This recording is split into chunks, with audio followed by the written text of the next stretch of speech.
The Cynicism and Futility of Imprisonment by David Grobgeld, published January 15, 2014.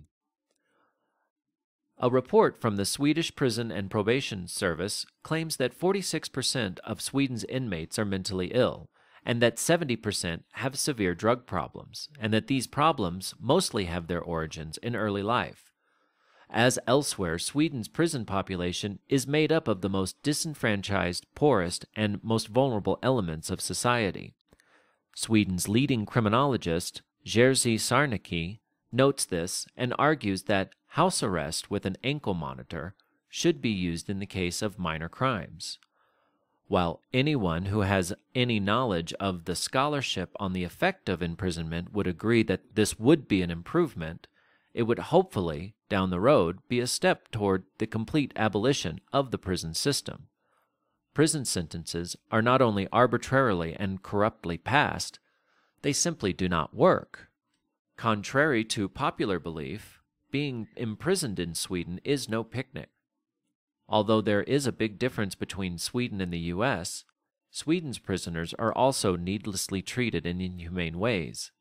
Former inmate Torhani Henson was one of the many inmates placed in the so-called bunker, a high-security facility where inmates are denied any kind of education, rehabilitation, treatment, occupation, or visits from family members. He has now started the campaign Reclaim Justice, suing the Prison and Probation Service on the charge that bunker placement is, quote, legally uncertain like in the U.S., unquote, arbitrary, and lacks procedural transparency. The prison system is built on a fundamental paradox of principles.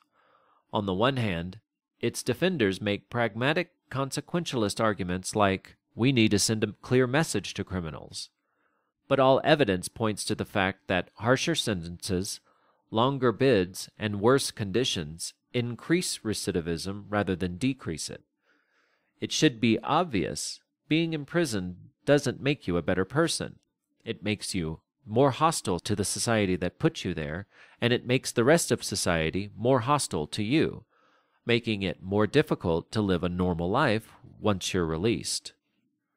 When faced with these simple arguments, the tough-on-crime crowd sometimes show their true colors. Their objective was never to rehabilitate or deter, but to exact vengeance. The monstrosity of the modern prison system is made possible by the fact that victims are at the very bottom of the societal ladder. It is based on the logic of vengeance rather than one of scientifically tried methods of actually improving society. It is a cynical exploitation of the blind hatred and fear of criminals that many people hold, and lies at the heart of the myth of why we need a state at all. Without the state's police and prisons, the myth goes, they will have free rein. They will be able to murder and steal without a care in the world. So the state puts them in prisons and bunkers, in the end making society less safe and more violent for all of us. So what should be done instead? For one thing, poverty and exploitation should be addressed. 32% of Sweden's inmates are citizens of other countries. The total amount of immigrants in Sweden's prisons is unknown, but higher.